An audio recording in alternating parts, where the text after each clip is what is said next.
अस्सलाम वालेकुम and good evening. मैं हूं मेहर बुखारी। वज़ीर आज़म हाउस से 12 घंटों में 3 मुबैना ऑडियो लीक्स हो चुकी हैं। तहरीक इंसाफ के इस्तीफों की मंजूरी लंदन से लिए जाने और मरियम नवाज के दामाद के लिए भारत से पावर प्लांट मंगवाने और वज़ीर ख़जाना मिफ्ता इस्माइल से मुतल्लिक अहम तरीन इंकशाफात सामने आ चुके हैं। पहले लीक वज़ीर आज़म शहबाज शरीफ और उनके principal secretary doctor Tauqir Shah के दरमियान होने वाली बातचीत है कि जिसमें मरियम नवाज ने उनसे अपने दामाद यानी कि राहील मुनीर को भारत से पावर प्लांट के लिए मशीनरी दरामद में सहूलत फराम करने के लिए कहा है। मरियम नवाज चाहती थी कि दामाद राहील मुनीर की मलकियती हाउसिंग सोसाइटी में ग्रिड स्टेशन नस्ब किया जाए। दौरान गुफ्तगू ये तजवीज़ भी दी गई कि इसाकदार इस मामले को बेहतर तरीके से संभाल सकते हैं। दूसरी ओर को ऑन बोर्ड लेके उसकी बीवी को वैसे भी सर्जरी हुई भी है तो मैंने कोई थोड़ा सा रेस्ट करके एक काम सर कल मुझे मरियम साहबा ने व्हाट्सएप किया था, हमारा थोड़ा सा चैट हुआ था, वो बिल्कुल नहीं करने का सर, बहुत फ्लैक आया। क्या ये जो इनके दामाद है ना सर राहील, ये कोई वो मुझे दिया क्या केस दिया, आप उसको देख लें डॉक्टर साहब। मेरी बात सुने ना, उसका तरीका है मुझे रात बात की थी। he's her son-in-law and very dear to her and rightly so करके लॉजिकली आप बैठ के उनको मिल के या ये मिलने के जी ये इश्यूज हैं। ये मेरे ख्याल से दो काम होता है सर, एक उनका ग्रिड स्टेशन आधा आ गया हुआ इंडिया से प्लांट जो वही है ना, ऐसा ही है सर। हाँ तो बाकी आधा रह गया हुआ है सर। इशू ये है कि वो पहले जाएगा ईसीसी में, फिर आएगा कैबिनेट में। अब प्राइम मिनिस्टर की अजीज फॉर्मर प्राइम मिनिस्टर की डायरेक्ट इंडिया से मशीनरी आना ऑप्टिक्स के लिए तो बड़ा सर, ऑप्टिक्स नहीं, ये बिल्कुल गले पड़ जाएगी बात। बिल्कुल मैं मानता हूँ, तो उसको आप पहले बता दें, फिर मैं उससे खुद बात कर लूंगा बड़े अच्छे तरीके से। ठीक है। वो दूसरा जो काम है ना सर, उनका मैप्को वाला जो ग्रेट स्टेशन की उन्होंने इत्तेहाद पार्क बनाया रंगा खान में, वो हम करा रहे हैं। अच्छा। दो काम उठाए थे। पहला तो मैंने कहा जी मैं भी लग जाता हूँ। इत्तेहाद पार्क क्या है? कोई बाहर हाउसिंग सोसाइटी बना रहे होंगे सर। अच्छा। तो हाउसिंग सोसाइटी में अपना ग्रेट स्टेशन बनाना पड़ेगा। एक नेशनल वे में हो जाए बस, वो तो हो जाएगा सर, वो तो रोज लोग कराते हैं, कोई इशू नहीं। लेकिन ये जो है ना सर, इंडिया से मशीनरी लाने में बड़ा फ्लैग आएगा। जी जी। और फिर होता ना सर, चुपके से आ जाती ईसीसी में ले जाना, वहाँ डिस्कस होना इस नाम से, फिर कैबिनेट में डिस्कस होना। उसको आप बात करें, फिर मैं जब लंदन से अपना टर्की से आऊंगा मैं खुद बुला के समझा दूंगा। मेरी राय तो ये है सर कि मुनासिब वक्त पे हम डार साहब की ड्यूटी वो कर लेते हैं सर। वो बड़े मियां साहब से गाड़ी भी उन्होंने रिव्यू करा ली थी, वो फिर नहीं गई सर। ठीक है, फिर इस तरह कर रहे हैं। जी सर, इस तरह कर रहे हैं। ठीक। बाकी सर बात है सर, ये आमिर लिहाज राना भी कल हमें फवाद साहब भी मिले थे। ये सब लोग कह रहे हैं सर कि बहुत तसल्ली कर लें, ये मकबूल बाकिर में आप वही गलती करने जा रहे हैं जो आपने की थी जवेद। दूसरी ऑडियो लीक में तहरीक इंसाफ के इस्तीफों की हतमी मंजूरी लंदन से लिए जाने पर मुशावरत की गई। वायरल ऑडियो में आजम नजीर तारड़, राना सनाउल्लाह, याद सादिक, ख्वाजा आसिफ और वजीर आजम के दरमियान गुफ्तगू हुई है।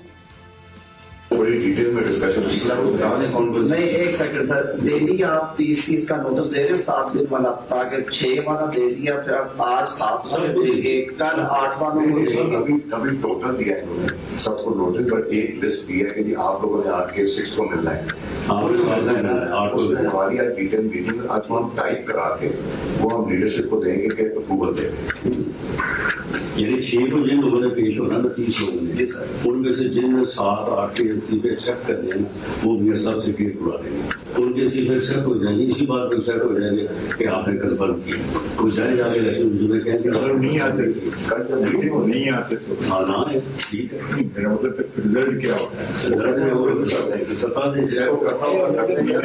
टीम मुझे समझ में आएगा, उसके बाद क्या होगा सर? वो बुलाएंगे, अगर वो नहीं भी आते वो कहेंगे आज हमने इसके सिग्नेचर ठीक थे, अदरवाइज इसको नहीं करना, कहेंगे इसके सिग्नेचर ठीक नहीं थे या इसके हाउस में 6 तारीख के बाद जो है वो डिस्क्रेशन जो है हमारे हाथ में आइएगा, रखने अपने पास बुनियादी बात है। जो बंदा नहीं आएगा उसका क्या होगा? वो कहते हैं उसके सिग्नेचर ठीक है, वो नहीं आया।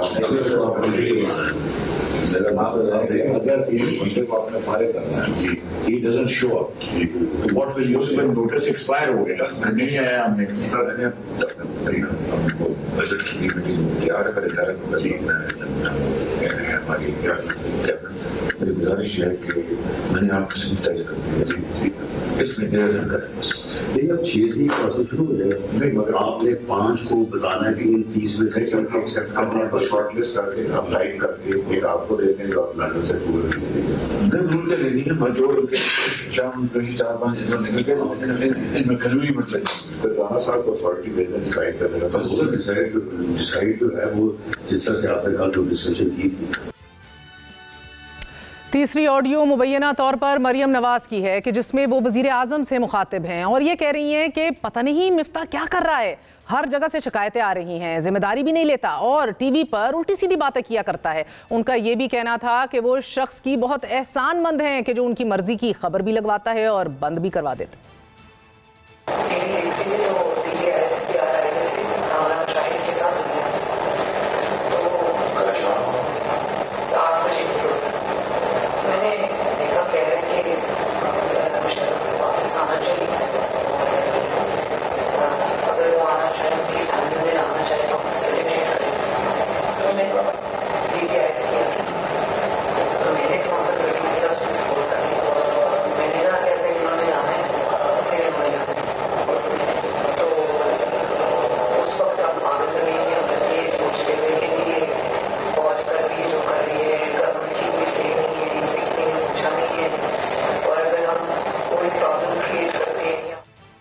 वजीर आजम हाउस की सिक्योरिटी कैसे ब्रीच हुई? क्या वजीर आजम हाउस में ऐसे खुफिया रिकॉर्डिंग सिस्टम्स लगे हुए हैं कि जिन्हें हुकूमती अरकान भी नहीं जानते? क्या वजीर आजम हाउस में कौमी सलामती और पॉलिसी साजी से मुतल्लिक इन कैमरा इजलास गैर महफूज हैं? नाज़रीन, ये तमाम सवालात अपनी जगह नहायत अहमियत के हामिल हैं। हुकूमत इंटेलिजेंस ब्यूरो को तहकीकात का हुक्म भी दे चुकी है और इस अहम मामले पर वजीर आजम ने कौमी सलामती कमेटी का इजलास भी तलब कर लिया है। But Is this institution equipped to do this inquiry? क्या national security committee unto itself आज सिक्योर है? नाज़रीन, तहरीक इंसाफ का सवाल है कि हमने बहुत पैसा खर्च करके एजेंसियों को जदीद आलात से लेस किया, 340 घंटों की ऑडियो लीक हुई, लेकिन किसी इदारे को मालूम कैसे नहीं हुआ? इस संगीन मामले के दो पहलू हैं। एक पहलू तो जमहूरी निज़ाम सियासत के सबसे बड़े घर पर डाका डालने, उसकी सिक्योरिटी ब्रीच करने से मुतल्लिक है, और दूसरा अहम पहलू ऑडियो के सियाक व सबाक यानी कि उनके मवाद से मुतल्लिक है। साबिक वजीर आजम इमरान खान इंकशाफ कर रहे हैं कि जल्द ऑडियो लीक्स की मजीद किस्तें आने वाली हैं कि जिसमें मरियम नवाज अपने वालिद से एक और मशवरा इमरान खान को तोशाखाना केस में फारिग करने से मुतल्लिक दे रही हैं। ऑडियो लीक्स में और भी कुछ आ रहा है। अभी आने वाले दिनों में आप किस्तों की इंतजार करें।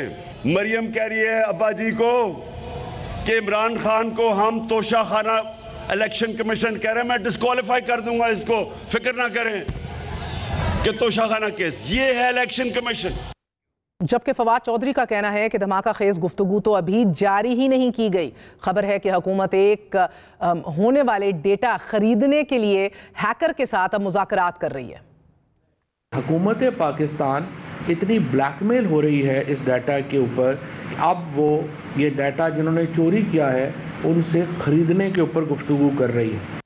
इसी हवाले से बात करते हैं। हमारे साथ मौजूद हैं इफ्तिखार दुरानी साहब, तहरीक इंसाफ के सीनियर मेंबर हैं, और साबिक वफाकी वजीर तारिक फजल चौधरी भी हमारे साथ मौजूद हैं, मुस्लिम लीग नून के सीनियर रहनुमा। आपका बहुत बहुत शुक्रिया। तारिक फजल चौधरी साहब, ऑडियो में प्रिंसिपल सेक्रेटरी जो है वो मरियम नवाज का दो टोक पैगाम वजीर आजम को दे रहे हैं, उनके दमाद के लिए मशीनरी भारत से दरामद करने की सहूलत फराहम की जाए, जबकि पाकिस्तान के भारत से अभी तजारती ताल्लुकात नहीं है। सवाल सीधा सा पहला सर, खानदानी असर रसूख इस्तेमाल करने पे क्या कहेंगे आप?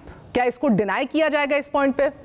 देखिए, सबसे पहली बात तो ये है कि मरियम नवाज शरीफ साहिबा ने जो उनका रेफरेंस दिया गया मुबैना उस टेप के हवाले से, अभी तो उसके जो कंटेंट्स हैं वो अभी तो बड़े एक लिमिटेड तरीके से मीडिया पे, और वो भी ख़ास तौर पे सोचने वाली बात है कि मरियम नवाज शरीफ साहिबा के ही क्यों वो छोटा सा क्लिप जो है वो आया है, जबकि गुफ्तगू का सुना यह जा रहा है कि बहुत सारी और भी गुफ्तगू जो है वो मौजूद है उन ऑडियो मुबैना ऑडियो लीक्स के अंदर, और वो सही भी है या गलत है इसमें भी अभी बहुत सारी बातें होंगी, क्योंकि अभी ये बात जो है ये इस पर बाकायदा तहकीकात हो रही हैं। लेकिन अगर ख़ास उस कंटेंट की बात की जाए और अगर उसे हकीकत मान भी लिया जाए तो मैं आपको ये अर्ज़ करूँगा कि उसमें सिर्फ वो क्या कह रही हैं, वो सिर्फ ये पूछ रही हैं कि 70% उनका वो जो पावर प्लांट है वो इम्पोर्ट हो चुका है पाकिस्तान तहरीक इंसाफ के दौर में।